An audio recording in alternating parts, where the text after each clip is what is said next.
On today's show, another crossover with Nick from Locked On Mavs, talking about the first two games. What has surprised us the most so far in the series, and what are the keys for games 3 and 4? Clippers, Mavs, right in the thick of it. The shift scenes to Dallas, and we're talking about it all on today's Locked On Clippers.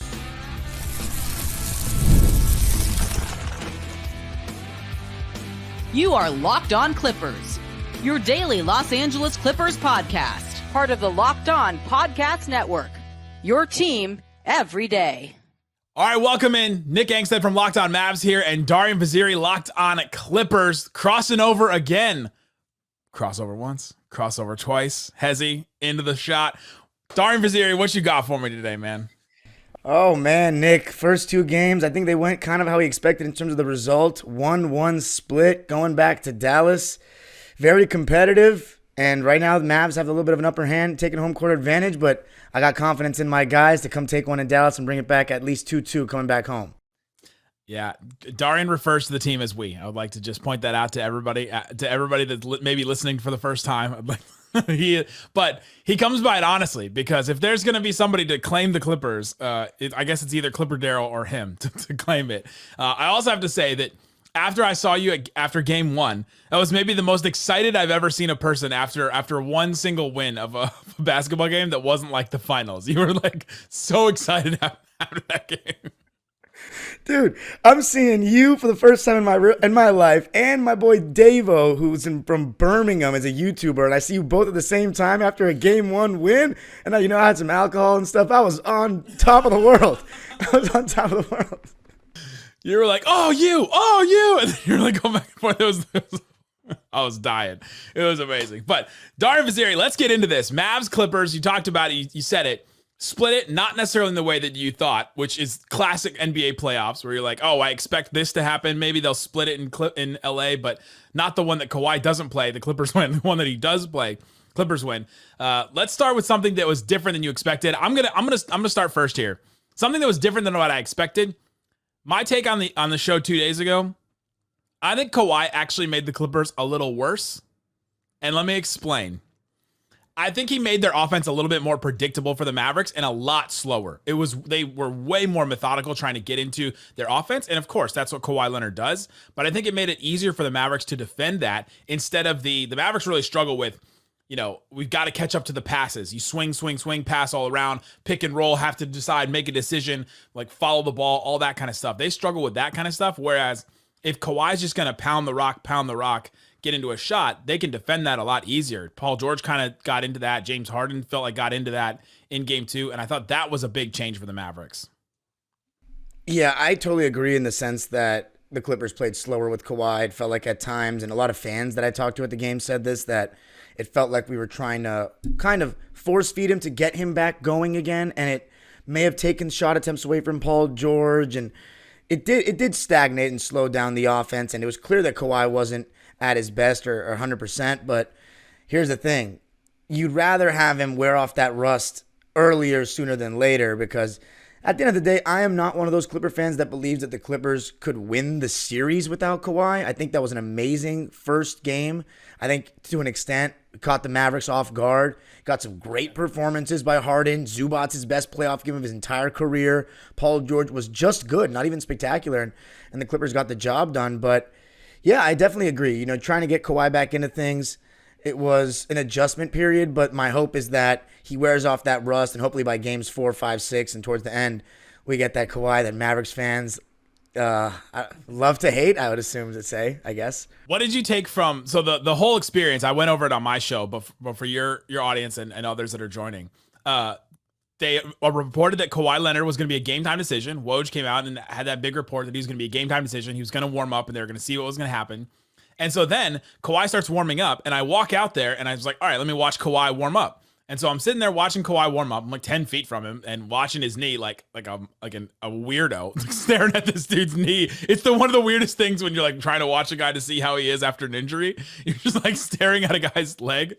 But I'm watching him. It doesn't seem like he wants to land on that leg. He's not really doing anything in game speed or anything like that. And then I get the tweet notification that Ty Lue has said that Kawhi Leonard's going to play, and I'm looking at Kawhi Leonard on the court still warming up. Like he hadn't even gone and talked to anybody or told anybody. It was clear that he was gonna play, and it wasn't a game time decision. It wasn't like they were gonna evaluate him after that. But then Ty Lue also said that he hadn't gone through contact yet, or at least that's what he said publicly, which I don't know what to believe anymore on the Clippers. All the Clippers media people that I talked to this weekend, like they don't know what to think about it either. But what did you think about the whole process of it and Kawhi maybe not taking contact and just like jumping back into the game? Yeah, Kawhi said after the game that he was just looking to get back on the court, just trying to get himself healthy enough to play a basketball game. Yeah, he did, but it was clear that he hadn't played in a while. I mean, the fact that he hadn't played in contact practice, full speed 5-on-5, that is definitely not the way, not ideal for your best player to walk into a playoff series. And that's exactly why when you have injuries and have to work a guy back, it's really not ideal for it to happen during the playoffs. And, you see with the New Orleans Pelicans also, like Brandon Ingram coming back just right before the playoffs, he hasn't really looked himself either. So, a couple years ago when the Warriors won that championship and Steph Curry was injured and came back in the first round coming off the bench, the difference was they were playing a Denver Nuggets team without Jamal Murray, so they had room to integrate him back. They were so much better that they were able to have Steph Curry at, say, 70% and get away with it. This Dallas Clippers series, this is going to be a dogfight. This is going to be a war. So the Clippers don't really have the room to work Kawhi back. And as you said, it kind of hurt us. But at the same time, I would much rather it be game 2 than a game 5. So, yeah, I mean, it's not ideal. It's just a matter of how long is it going to take for the Clippers to see Kawhi Leonard be Kawhi Leonard again, and that'll definitely change the outcome or change things for the Clippers for sure. And kind of on the Maverick side of it, something that was a little different than I expected. I don't know that we've seen like top tier Luka yet, especially playmaking wise. Like I don't know that we've seen that player just yet in this series. And he's hit a couple of huge shots, obviously, but the difference in some of these games in a rock fight like that is maybe like 3 shots, and Luka made all 3 of the shots that he needed to, for sure. But yeah, I don't think we've seen that top tier level, definitely of playmaking Luka, of shooting Luka. Yeah, definitely in game 1 he didn't shoot that well, but I think that's something that's different than I expected. Is we haven't seen that version of Luka yet. From your angle of it, do you think that that's more? I'll give this one. I'll throw this one up to you. Do you think this is more of Clippers defense, or do you think this is just Luka missing shots? Definitely a cop-out response, but a little bit of both. I mean, I think the Clippers, we've done a pretty good job. I think Terrence Mann and Paul George, when he's been called upon, and even Kawhi to start game 2, did a pretty good job on Luka. And the hope is that Luka settles for jump shots, because in game 1, especially in the first half, I thought Kyrie and Luka were settling for so many contested jump shots. Absolutely. Yeah, and that definitely plays into the Clippers' hands. Of course, Luka is so incredible with that step back, but it's kind of one of those shots where as the defense, it's a step back 3 and it's contested. It's the shot you would probably want a guy to take. You're just going to have to put your hand up and hope for the best. And I think the Clippers have done a pretty good job overall on him, but at the same time, it is Luka Doncic. He makes those shots for a living, leading scorer in the NBA. It is a matter of time before we see a Luka Doncic flurry. I'm just hoping on the Clippers side we could see a Kawhi Leonard flurry as well. So it's inevitable that Luka, I think it's going to be one of these 2 games in Dallas. He's going to have a game where he just goes pretty nuclear. But we've seen in the past that just Luka Doncic going nuclear does not guarantee a Dallas Maverick win. However, now you have a much better supporting cast around it, so we will see how it goes. I still have the confidence in the Clippers team that even if Luka Doncic does have like a 40-point game, that we could still pull out the win. And my major confidence in that respect is that I just think the supporting cast for the Clippers, like let's say you take Luka and Kyrie and then Paul George and Kawhi, as improved as supporting cast is for Dallas, I still think the Clippers have an advantage. It definitely is, yeah. Yeah. Yeah, that's definitely been their advantage. Like those others, they have to be a lot better than the Mavericks others, and then the Mavericks stars have to outplay the Clippers star. That's like the whole formula for both teams, I think, in this one. The thing about Luka so far is I feel like he in that 14-0 run in the fourth quarter. I've gone back, I've watched that like 3 times now for different reasons, but it felt like he finally got into, all right, I'm going to post up. And I'm going to pick it apart. I'm going to pick this apart, and I'm going to throw to the right guys. And guys started hitting shots too, which definitely helped. PJ hit a big 3. Maxey hit a big 3. Luka got fouled on a play that I don't know if it was necessarily a foul. I don't know if you and I want to get into how weird the ref thing has been in the first 2 games of this series, but I feel like Luka finally got into that where before that run and before even this game, I thought that his decision making was kind of odd at times. And he keeps hunting the James Harden matchup, which has not been like that great of a matchup for him. There was even a play in the fourth quarter of game 2 where he had Norman Powell on him, and I was like, oh, attack, like go after him. Do the Iron Man thing, attack, like that's your plan. And instead, he calls Kyrie over, and then Kyrie has Harden on him, and he gets that switch and goes there. What have you thought about, like, let's just specifically the Harden matchup on Luka so far? So that's something that we talked about a lot, like who Ty Lue is going to allow to switch on to Luka. And I talked about it in the pod after game 2 on Locked On Clips, is that I think James has actually held his own in those one-on-one matchups for the most part. I think it's more like off ball. And then I remember in the fourth quarter, 2 offensive rebounds for the Mavs were a result of James Harden kind of falling asleep or not boxing out his man. But the thing about the Harden matchup that kind of concerns me is, while he has held his own one-on-one, there's a natural instinct from the Clipper players that's like, oh, Harden on an island against Luka, let's send help. As you saw, that play that Westbrook helped, when some argue he shouldn't have, because Luka, as you said, wasn't necessarily abusing Harden. He helps off Kyrie Irving one pass away, no rotation from Kawhi Leonard at the top, and Kyrie's wide open for 3, and I was just like, oh my God, like that was just so easy for them. So it's going to be interesting to see if James Harden can continue to play solid defense against Luka, but I would not be surprised if the Mavericks just keep going to it and see if they can just wear James Harden down. But you're right, Norman Powell should be attacked as well. And I think PJ Washington, part of what got him going in the fourth, he went to the basket on Norm hard left, stopped on a dime and put up that little bank shot floater. Then he made his next 3. And PJ was missing chippies before that. So it really got him going. Absolutely. Coming up, let's talk about some more things that were different than what we expected in games 1 and 2, and then we'll give our keys to game 3 and 4 coming up. Today's episode is brought to you by Nissan. Nissan is the car that has the ability to go further. If you want to take things a little bit further, you can with Nissan. Check out the 2024 Nissan Rogue, perfect for city drives, great escapes. It has the class exclusive Google built in. It's your always updating assistant on call for almost anything. Gone are the days of connecting your phone. You've got the Google Assistant, Google Maps, and Google Play Store built right in to the 12.3-inch HD touchscreen infotainment system. 2024 Rogue is the perfect midsize crossover for your next adventure, as well as the 2024 Nissan Pathfinder. Room for up to 8, an expansive cargo capacity, advanced 4x4 capability with 284 horsepower with up to 6,000 pounds of towing. What adventure calls, the Pathfinder is there to find the path for you. No, it's there for the answer. Take the Nissan Rogue, the Nissan Pathfinder, or the Nissan Armada. Go find your next big adventure. Shop NissanUSA.com. Again, it's NissanUSA.com. Also brought to you by BetterHelp. Everyone has things in their life that keep you up at night. Maybe it's guarding Luka Doncic. Maybe it's something that is more relatable to a lot of other people. Maybe it's a relationship. Maybe it's a relationship with a partner. Maybe it's a friend. Maybe it's just something that someone said to you on the street that you just can't get out of your head. Everybody has something like that where you causes you anxiety. Need to talk to somebody about it. We all just need the opportunity to get something off of our chest, whether it's big or small. Certain things can really just start to get to you. And if that's starting to happen to you, therapy can be the thing for you, and BetterHelp is there to help you, to get you started on your path. Therapy can be different for everybody. Most of us have bigger problems than our favorite sports teams. It's important to get things off your chest every once in a while. If you're thinking about starting to give therapy a try, give BetterHelp a start. It's entirely online, designed to be flexible, suited to your schedule. Visit BetterHelp.com/LockedOnNBA to get 10% off your first month. Again, it's BetterHelp, HELP.com/LockedOnNBA. Shut it down! Let's go home! I'll do that for the Locked On Clippers audience too. Thanks, everybody. Thanks, everybody, for hanging out with me on Locked On Mavs and Locked On Clippers, the crossover, listening every day, being part of the Raccoon Squad, which is what we call the Locked On Mavs listeners. Go comment on Locked On Clippers, go Mavs, and go comment on Locked On Mavs, go Clippers. Let's do that. It'd be funny if a bunch of Mavs fans commented go Clippers on just because on there. Also, check out our 24/7 streaming channel, Locked On Sports Today, on YouTube and Amazon Fire TV. They have all kinds of great stuff. They have Locked On LA, Locked On Sports LA, if you're interested in any of the LA teams. Also, Locked On Sports Dallas. Killing the game. We're on top of it. We're on top of it right now. Both of our cities. All right, Darian, let's talk about some more things that were different than what we expected.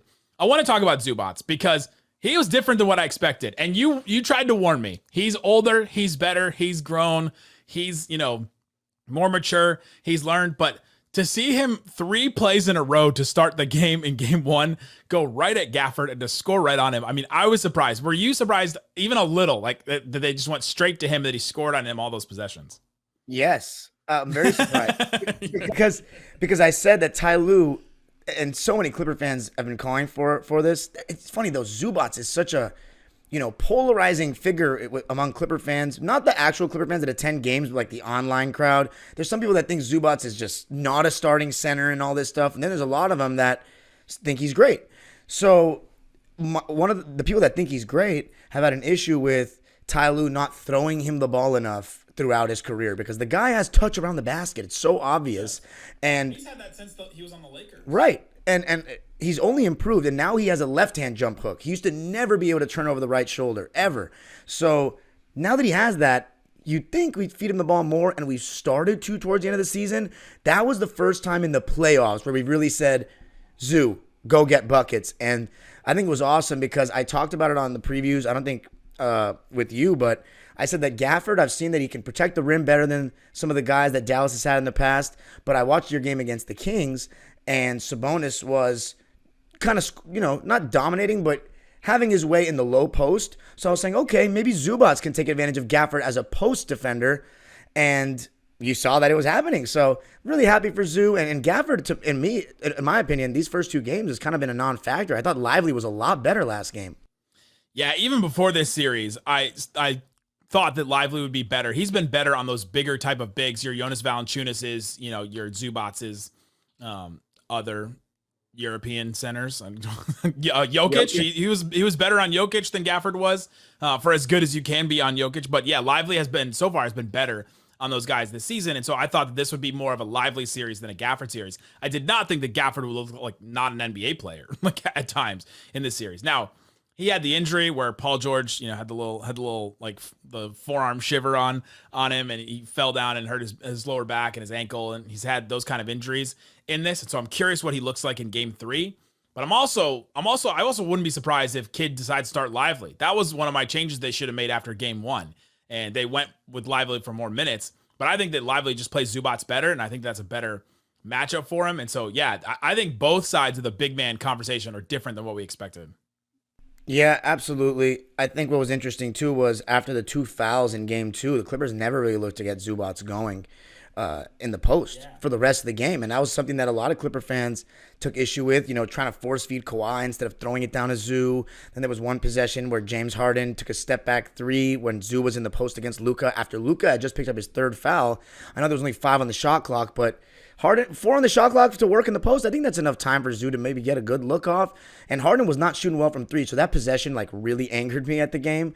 But I would hope that we look to get Zoo more involved again in the low post in Game 3. And I think we talked so much about if Zubats gets played off the floor, what are the Clippers going to do? So far through 2 games, absolutely has not.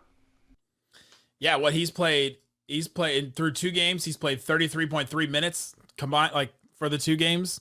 And that's 4th on the team. He's been out there. They have not played him off the floor yet.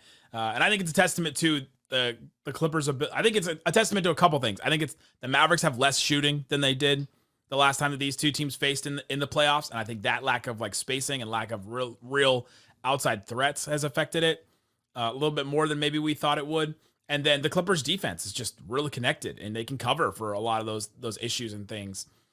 And so, yeah, they've come over with help when Zubats gets stuck one-on-one. There's been a lot of things like that where, yeah, the big man conversation has been a lot different. What's something that's been different than what you expected so far? I didn't think James Harden would have 20-plus points in the first 2 games. He's actually struggled to hit 20-plus over the last 2 months or so, during the slump the Clippers have had. And we talked about what's the biggest difference between the Clippers rolling earlier in the season and then the slump. A lot of it was James Harden. So the fact that he started to, I mentioned this in the crossovers, but last 2-3 weeks of the season, he was starting to get his jumper back. And I said this before we even got Harden, a lot of his scoring is going to come down to if he can hit the step back 3. Because if there was a lot of possessions in Game 2 that were horrible process, where the Mavs were locking up Harden for the whole shot clock, then at the end of the shot clock, he would either make a shot or get fouled. And I'm not going to lie, just being unbiased, and some of the Clipper fans, the Harden stands, are going to hate that I say this, but I was with my friend, man, and he's a Clipper, LA fan that's going to root for the Clippers, but he wasn't necessarily a Clipper fan. And we're looking at each other like, how does he get these calls? I'm like, I'm happy it's on my side, but it's like, how does he get these calls? Maxey one from game 1 was so infuriating to me, where Harden kicks his leg to the side, like to the left, and Maxey flies. I could not believe Kidd, first of all, didn't challenge the call. I think he was holding on to it, and it worked in the second game when he held on to that challenge for the Kawhi Kyrie one. But man, yeah, some of these calls have been just so ticky-tack. But Harden's made a career out of that. Like, he's just so good at it. That's what he's been so good at his whole career.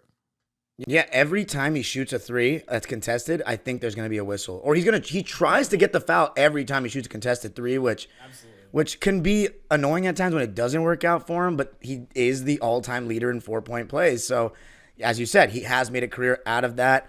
You have to contest him, and he does end up drawing contact a lot of the time, but that's been one of my biggest surprises, is that James Harden's scoring has been right where the Clippers need it to be. I think the 25 point per game average, and people saying, oh, Harden's been the best Clipper in the series. Like, okay, sure, but it's 1-1. And to me, he had one great game and one not so great game where the stats look better than the actuality of it. I think you mentioned Kawhi Leonard slowing things down. Harden was really ball pounding, and it was a lot of stagnant possessions in game 2, especially the end of the second quarter where Harden was scoring. But again, I was looking at my friend and we were talking about it. The process was not great. So I wasn't feeling too good about it. And right now, the Mavs, like, let's be honest, the Mavs are in the favorable situation going home for 2 games. It's not like the Clippers, like, we should start bragging about who's been the best player when we're split the first 2 games. I think that's just a lot of, individual agendas, whereas I'm looking at, we got to take one of these games. It doesn't matter who's been the best player through 2 games. We're 1-1. We got to get one back here. The Mavs offensive rating in both games was the exact same, 105.5, which is terrible. The Mavs have had worse offensive games the last couple of months when they've been really good, and they've found ways to win those games. But yeah, their offense has been a lot worse than it normally has. But coming up, let's talk about our keys to games 3 and 4. What are things that we think our teams need to do to win these games? We'll talk about that and more coming up.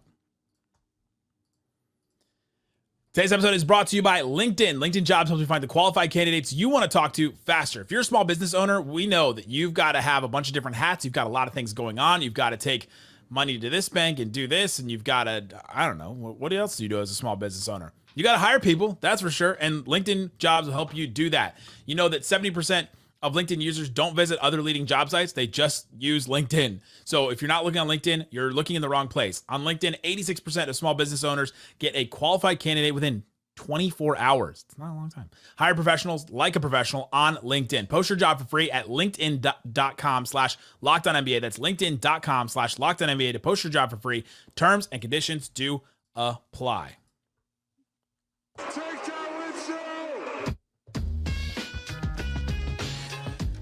All right, Darian, let's talk about the keys to games 3 and 4 back in Dallas in the AAC, where we'll see a playoff atmosphere. Oh, I love it. I love a playoff atmosphere, especially like if you go to, if you're ever able to go to every single game of the season and then you get to go to the playoffs. The difference between the two is just insane to be able to feel how it is. The intensity of game 2, I thought felt like a game 7, or if it felt like really, really intense. I thought compared to some of the other playoff games I've been to, even. Yeah. I mean, playoffs are just a different level. There was a period of time during Lob City where, this is when I was in high school, so I wasn't making money like that. I was like, you know what, we're just going to save our money for the playoffs. We're going to go to every playoff game, but we're not going to go to any regular season games. So like in the 2015 season, it was the only season out of all my 19 years of fandom. Didn't go to one regular season game, and I went to all the playoff games except for 2. And yeah, it was an amazing experience, seeing the Clippers knock off San Antonio. I know Dallas fans will like that, so. Oh, cool. We do. They appreciate that for sure. You also insinuated that you didn't have the money like that then. That means that now you do have the money like that. So congrats. Well, the Clipper tickets aren't that expensive, but we'll go with it. That's true. All right. Let's get into a couple of our keys to game 3 and 4. What are the things that the Clippers need to do to come back and win game 3? Well, it starts with the stars. I think I talked about it at length in the last pod. The Clippers' big 3, Paul, Kawhi, James Harden, just wasn't good enough. Let's see if Kawhi has more of his legs back, a little bit of a rhythm back, and looks sharper offensively. I think defensively, he still looked pretty good. Hands in the passing lanes. I think he had 4 steals. Anytime somebody drives right into Kawhi Leonard, I'm like, why? Why are you doing that? Don't do that. Don't drive. Daniel Gafford, don't drive right into Kawhi Leonard. Why are we doing this? It's amazing. Every time there's like a 50-50 ball and Kawhi's hands are around it, I think he's going to get it every single time because he just has such insane hands. That would be my thing. Paul George, in my opinion, has to be more aggressive trying to go to the basket. I get it. Derrick Jones is a good defender, perfect size guy to throw at him. But I think the Clippers should look to try to get Luka Doncic and Kyrie Irving guarding Paul George. I don't think we've tried to hunt them with Paul George enough. And Paul right now, if Kawhi is not 100%, he is our best scorer. He was on a heater to end the season. Got to look to get him going. And also Paul George, there were so many times, and he does this all the time, where he'll get the step on his defender, and then he's so obsessed with the snatch back, which he's so great at, but sometimes it's unnecessary where he's allowing the defender to recover. And that really kills your advantage. So he's just got to be a little bit smarter, a little more efficient, waste less movement, waste less dribbles. But that's the thing with Paul George. That's when you get the negative Paul George, it's a lot of that. So that's what makes him such a interesting player to have, and also a very frustrating star player to have, because when he's at his best, you're like, Jesus Christ, this guy is one of the most unbelievable players you can see. But he also makes it very frustrating at times. So that, and then I say establishing Zoom more again. And then my last key would be more Russell Westbrook. You keep talking about getting the Mavs defense on their heels, pushing the pace a bit. Yep. You saw one of the runs the Clippers made in that second half of game 2 was Russ coming to the game, and we finally got a transition 3 with Paul George. It's like we can do this a little bit with Russ. That was one of my things before the series. Is like, I think Westbrook is going to have, like, it's going to be a weird conundrum for Ty Lue, is that Westbrook does the things that the Mavericks struggle with, but can he keep Westbrook with the other guys on the court long enough for him to be impactful like that? And we saw him in the first game hit a couple threes and not hit them in the second game. And so we've seen both sides of Russ here, and we've seen him be a pest in so many different ways too. Oh, the lob that he caught in game 2, or was it game 1? It was game one. It was game 1 because Tim was still in the game, because Tim just completely lost him. But yeah, things like that. The Mavs can just get lost on some of those. For the Maverick side of things, I think the keys are, man, Luka and Kyrie have to exert as much energy as they did in game 2 to be that intense, to play defense the way that they did. I mean, the big story that everyone has talked about is that Luka said no more help defense. Like, don't come up and help me on defense. I can hold my own in these matchups, and then everybody else can fall into place. That really worked in game 2. He's got to, but it has to exert a lot of energy to do that, because he's getting hunted, and they're doing it over and over and over again.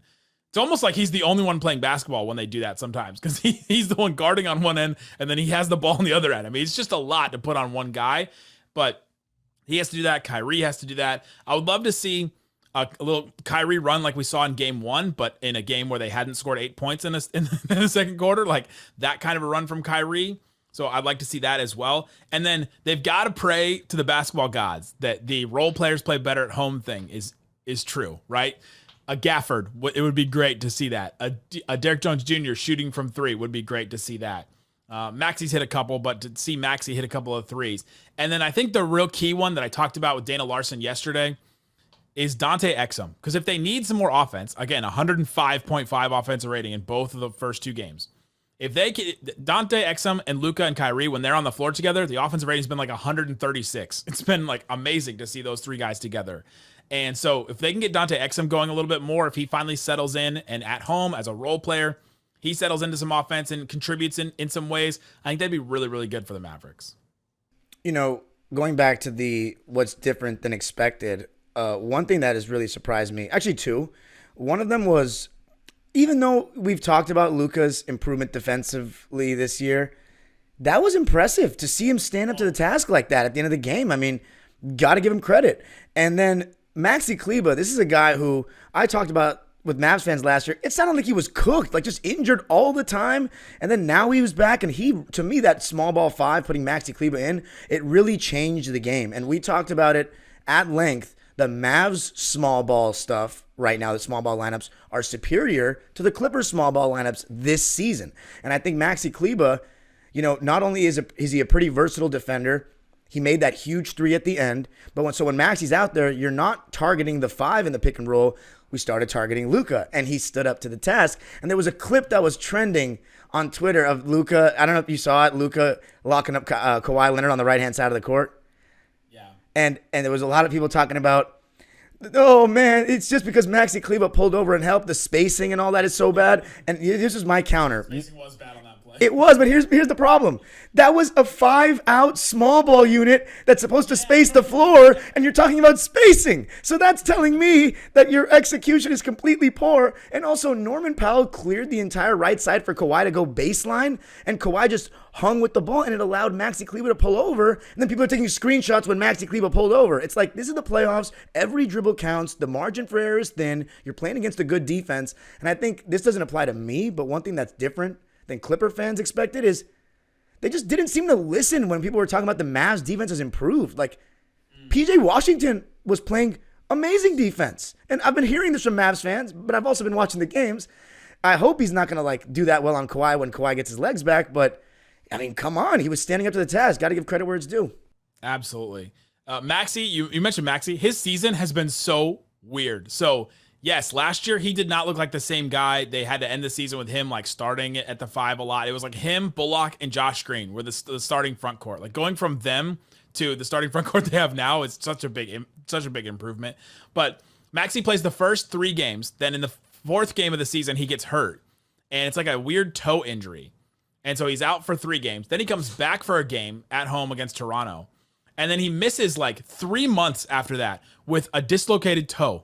And you're just like, what is happening? Did he lose the toe? Does he still have all 10 toes? Like, couldn't figure out what's happening. So then he comes back for a couple of weeks, and then they make the trades, and his defense just completely changed and went back to the Maxi that we're used to. And his offense hasn't really been that great this season. His 3-point shot isn't hitting the same way that it has definitely than it was in the playoffs 2 years ago. But yeah, his season has been so weird, and his defense really coming on strong has really allowed the Mavericks to be better, and that smaller ball unit to be better as well too. And that's, I think, has been a big difference between the two teams. But there you go. You want to make a prediction? Do you want to predict? Are you in the business of predictions? For game 3 or just the series overall? Game three. We'll just do game 3. I'm going to say the Clippers bounce back. I think after that terrible shooting game that we had, I think we're due for a good shooting game. I would hope to 3 start falling. We haven't talked about Norman Powell at all, but this is a guy that was one of the best 6 men in the NBA this year. Mavericks have done a good job of staying home on him and not getting him too many open shots, but Norm's a shot maker. I think he's bound to have, in one of these 2 games in Dallas, he's going to have like a 15-plus point game, and hopefully that will be enough to get us over the hump. I think the biggest adjustment for the Clippers is you got to make the Mavericks defense get into rotation. Like, you have to create advantages offensively. You know, you look at the 3-point shooting, and some Clipper fans are just saying we miss shots, but a lot of it's because I think the Mavericks didn't allow too many open looks. And that comes from, as we talked about, Luka staying in front and James Harden not looking as quick and settling, and Paul George snatching it back and not causing 2 to come onto the ball. So it comes down to the stars of the Clippers creating advantages by making the Mavericks help, and that will allow the open threes. But if the Mavericks going to stay solid one-on-one defensively, then the Clippers aren't going to get the open threes that they're so good at hitting. But yes, my prediction is we're going to win game 3, and we're going to go back to Dallas 2-2, and I still got Clippers in 7 for the series. Everybody was saying I didn't push back enough on you in the previews and stuff. All right, guys, this is for you. Clippers in 7. I'm still standing on the team, 10 toes. And I said Mavs, and I said Mavs in 6. Yeah, I said Mavs in 6. So it's not like I was like Mavs sweep or anything like that. It wasn't Mavs in 3. I've been seeing in my comment section. When Kawhi was out, I was like, Mavs in 3. Let's go. On FanDuel, Mavs are a 4.5-point favorite for game 3. I think they cover that. I think it's a 5 or 6 point game that the Mavs win by. I think they do get some contributions from the role players finally. I think they play better at home, and I think we get out some kind of vintage Luka game. Vintage Luka, he's like 25. We get a vintage Luka game in that, and that's what I'm predicting. Classic. The 2 hosts would predict their own team to win each game. But let us know in the comment section what you think. Go comment, go Mavs on the Clippers channel. Go comment, go Clippers on the with the Go Clippers thing. Why did the Clippers fans do Go Clips Go? That's the Spurs thing. They own that. I really don't like it. We're going to have some discussions with me and hopefully the guys that are in charge of these things soon. Go Clips Go. That's their thing. They own this. I don't like it. It's like saying that's what she said. Like, no, Steve Carell owns that. He does. Yeah, that is the Spurs thing. I know Go Kings Go, though, for the LA Kings. There you go. That's right. All right, there you go. Go check out Locked On Clippers, Locked On Mavs. Guys, thanks for listening to Locked On Mavs. Peace out. Boom.